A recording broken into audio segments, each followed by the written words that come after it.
esta oportunidad nos encontramos para ver el tema 5, que es cómo estudiamos el ADN. Vamos a ver de manera sencilla y acotada algunas técnicas de biología molecular.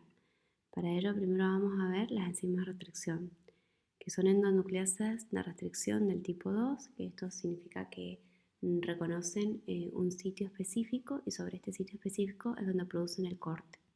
Estas enzimas de restricción suelen reconocer de 4 a 6 pares de bases y estas secuencias son palindrómicas. Esto significa que se leen de un lado como del otro. Si ustedes ven en la cadena de arriba de 5 a 3', tienen la misma secuencia que abajo de 5 a 3'. En este caso produce un corte entre la guanina y la adenina, tanto de la cadena de arriba como la cadena de abajo, y produce extremos ROMO, produciendo dos fragmentos. De un fragmento obtenemos dos fragmentos, en este caso. ¿Cuántos cortes hace una enzima de restricción en el genoma humano? Por ejemplo, seguimos con el mismo ejemplo de la de CORE1, que reconoce 6 pares de base, o sea que reconoce 6 nucleótidos, y se estima que en el genoma humano hace cerca de 1 millón de fragmentos. ¿Esto cómo se obtiene esta aproximación? Se obtiene que se estima que hace un corte cada 4 a las 6 pares de base. El 6 surge de los 6 pares de nucleótidos que reconoce y el 4 es de los 4 nucleótidos posibles por cada sitio, es decir, adenina, timina, guanina y citosina.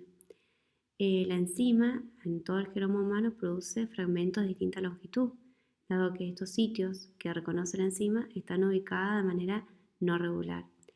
El conjunto de fragmentos que se produce a raíz de estos cortes con la enzima es característico y reproducible y nos da información acerca de la ubicación y de la ubicación de cada sitio de corte en el genoma. Técnica comúnmente aplicada en biología molecular para separar ya sea proteínas en un gel de poliacrilamida o también en los geles de secuenciación de ADN. Pero lo más comúnmente usado y lo que nos interesa es ver el gel de agarosa, que es para separar fragmentos de ADN o ARN según su tamaño. ¿En qué consiste un gel de agarosa, un electroforesis gel de agarosa? Consiste en una matriz que es como una red de agarosa que forma la agarosa, y sobre un extremo superior se cargan, se siembra las muestras a analizar. Se cargan y se coloca un campo eléctrico. El DNA se carga sobre el electrón negativo y al aplicar el campo eléctrico migra hacia el electrodo positivo, porque como recuerdan por los grupos fosfato, el DNA está cargado negativamente. Y en esta migración se separan por tamaño según los fragmentos de DNA, porque los fragmentos más pequeños corren mucho más rápido y llegan hasta el otro extremo antes del gel de agarosa, llegan hasta el otro extremo, mientras que los fragmentos más pesados corren más lento. Acá vemos un gel de agarosa, el dibujo de un gel de agarosa, lo que indica 1, 2, 3 y 4 son los carriles por donde corrieron las muestras. Y las celdas que se ven en la parte superior son los vuelos pocillos donde se carga la muestra a correr. En el primero, en el 0 sería, hay un marcador. Esto, después de la corrida se tiñe con un colorante que ya sea Cybe Green o Cybe Red o bromuro de tidio, que es un intercalante del DNA, y se lo ve por una luz UV y dan señales los fragmentos, las bandas, estas bandas de DNA que si se lo extrapola con el marcador que corrió en el carril 0, nosotros sabemos por este marcador las bandas a qué tamaño corresponden. Entonces nosotros podemos estimar las bandas de las muestras en estudio de DNA, que serían el 1, 2, 3 y 4, a qué tamaño corresponden nuestros fragmentos. Como podemos ver, el 2 tiene el fragmento más pequeño, que fue el que migró más rápido y que llegó al extremo donde estaba el electrodo positivo antes. Mientras le sigue en tamaño el 4, después las dos bandas del 3 y por último el 1, que tenía el fragmento más pesado, de mayor tamaño. La reacción en cadena de polimerasa es otra técnica de biología molecular bastante común. La PCR lo que hace básicamente es amplificar, copiar una secuencia específica de DNA o RNA y copiarlo, amplificarlo varios miles de millones de veces en pocos minutos. Esto hace uso de una enzima que amplifica y que va sintetizando, que se llama polimerasa.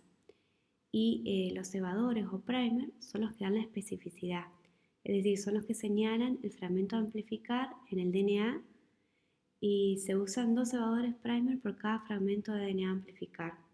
Un primer es complementario a una cadena, mientras que el otro primer cebador es complementario a la otra cadena del fragmento del DNA a amplificar. Acá tenemos un esquema de la amplificación y que como resultado de la PCR se obtiene una amplificación exponencial, es decir, que se obtienen millones de copias del fragmento del DNA que está comprendido entre los 2 primers cebadores. Recuerden que estos primers se unen, se pegan por complementariedad de secuencia y es lo que da la especificidad. No se unen a cualquier secuencia del DNA, solo se unen a las secuencias que son complementarias y el primer es lo que agregamos nosotros a la PCR. Junto con los otros reactivos necesarios para que ocurra la síntesis del DNA. Y de esta manera, entre los 2 primers es el sector o ubicación a amplificar por la DNA polimerasa. Bien, la técnica de PCR puede usarse para seguir con otros pasos y luego analizarse como clonación, secuenciación, entre otros, seguir con electroforesis y detectarse alguna banda de cierto tamaño, dado que no sabemos si está o no una banda y nosotros damos esta especificidad con los primers. Entonces, si está, amplifica, si no, no. Y otra puede ser por la real time, que también se usa para diagnosticar, por ejemplo, en el caso de COVID. En el caso de la real time, lo que hace es que cada primer, cada cebador tenga una señal, emita una señal cuando es usado por la DNA polimerasa para amplificar. Entonces esta señal se detecta y lo que nosotros vemos es esta señal que nos da cada vez que ocurre la amplificación. Y cuando después de cierto ciclo tenemos cierta señal, podemos considerarla positiva o no. También los fragmentos que se suelen amplificar a la PCR corresponden ya sea que se estén estudiando exones, porciones de un gen, bacterias, virus, se está viendo una mutación en particular. Técnica de secuenciación, bueno, secuenciar significa determinar la secuencia de nucleótidos de una molécula de DNA. La secuenciación clásica de Sanger consiste en usar el DNA que nosotros queremos secuenciar como un molde y que una DNA polimerasa lo vaya polimerizando, vaya sintetizando. Pero en esta mezcla, en la reacción, nosotros tenemos nucleótidos que son didesoxinucleótidos y otros nucleótidos que son normales. Los didesoxinucleótidos significan que no tienen el oxidrilo en la posición 2 ni en la posición 3. Entonces, al no tener el oxidrilo en la posición 3 de la pentosa, no puede seguir polimerizando la enzima, no se pueden agregar más nucleótidos. Entonces, esa síntesis se corta. Entonces, también cada didesoxinucleótido está marcado con una fluorescencia distinta, pudiendo diferenciar entre los 4 didesoxinucleótidos. En la reacción, ¿no? Nosotros tenemos, bueno, todos estos productos y la polimerasa va agregando cada nucleótido. Como están mezclados los didesoxi con los nucleótidos normales, se producen fragmentos de distinto tamaño y se corta la síntesis cuando se incorpora un didesoxinucleótido. Bueno, entonces después, una vez que se produce esta síntesis, se producen miles de fragmentos que se cortan en distintos tamaños, en distintos nucleótidos, se lo corre en un gel, en una electroforesis, y luego se le detecta la fluorescencia que larga cada didesoxinucleótido en el que cortó la síntesis la polimerasa. Entonces todo esto se detecta y se deduce de esa manera en cuanto a la longitud y a la fluorescencia emitida, la secuencia del ADN. La secuenciación en cuanto a la tecnología ha cambiado mucho. Desde 1980, que la secuenciación era manual en un gel de poliacrilamida, secuenciar un gen llevaba cerca de 3 años.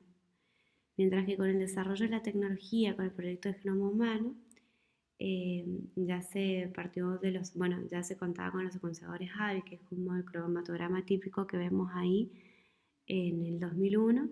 Esto ya lo vimos en el tema 2 con el tema del proyecto del genoma humano, que hoy en el presente, con toda la competencia que hubo entre los distintos equipos de investigación en cuanto a la secuenciación de alto rendimiento, hoy en el 2022 tenemos la secuenciación de alto rendimiento, que es la Next Generation Sequencing, y podemos ver cómo a través de estos años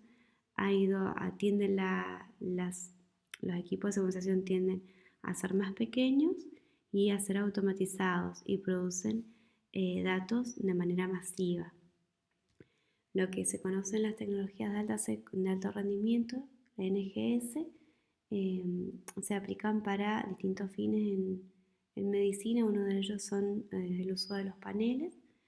Y bueno, tenemos que tener en cuenta que nos dan mucha información de manera masiva y de manera digital.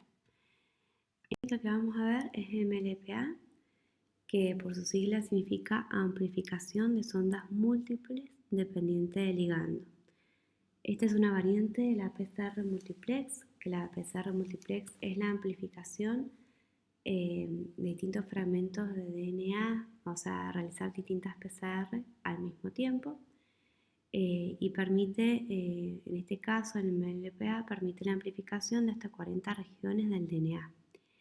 Esta técnica utiliza sondas de 2 oligonucleótidos que reconocen sitios que están adyacentes en el DNA y que contiene una secuencia universal que permite la amplificación al mismo tiempo por PCR de todas las sondas, con solo un par de primers. Además, uno de los oligonucleótidos tiene una secuencia que es de longitud variable, que se llama secuencia Stafford, y que al poseer longitud variable permite la separación de los fragmentos amplificados por la electroforesis. Bueno, gracias a la electroforesis se puede separar estos fragmentos de la secuencia Stafford, que es de longitud variable. Esta técnica se puede dividir en las 5 etapas que se detallan. La primera de ellas, que es la hibridación,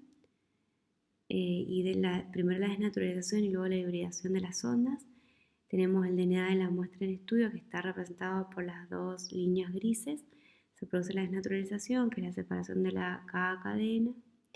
Luego se produce la hibridación con los 2 óligos, que en este caso los que están en azul son complementarios al DNA en estudio, al DNA que se quiere estudiar. Y la parte roja y la parte naranja son las secuencias que son complementarias para los primers, para después realizar la amplificación de las ondas.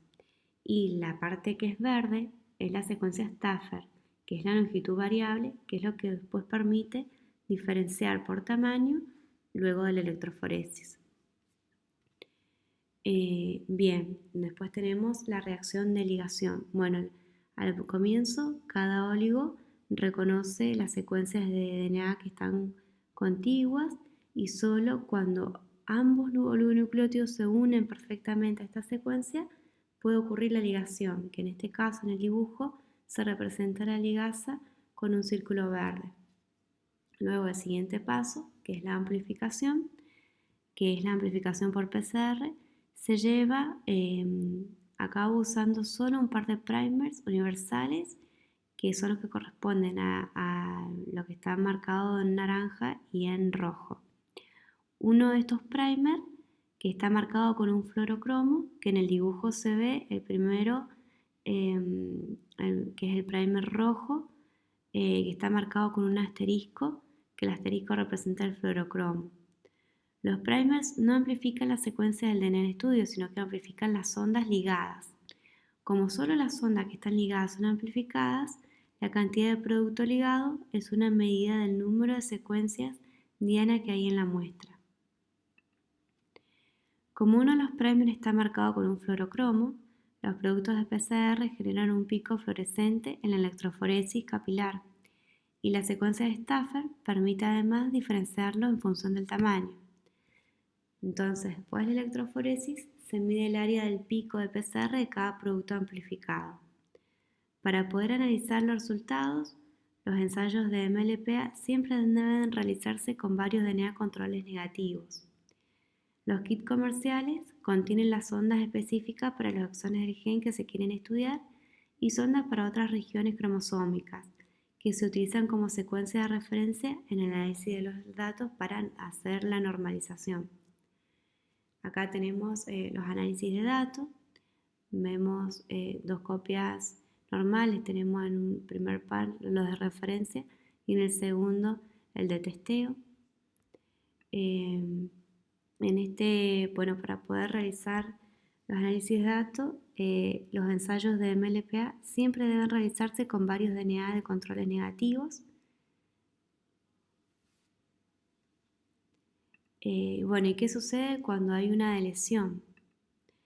Cuando hay una deleción, por ejemplo, uno de los oligos, en este caso el que tiene el primer rojo, no se puede unir al DNA en estudio, mientras que el que tiene el primer en naranja, sí.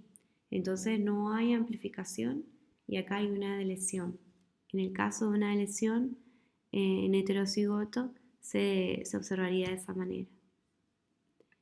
Acá tenemos cuando ocurre la duplicación y la deleción en heterocigoto.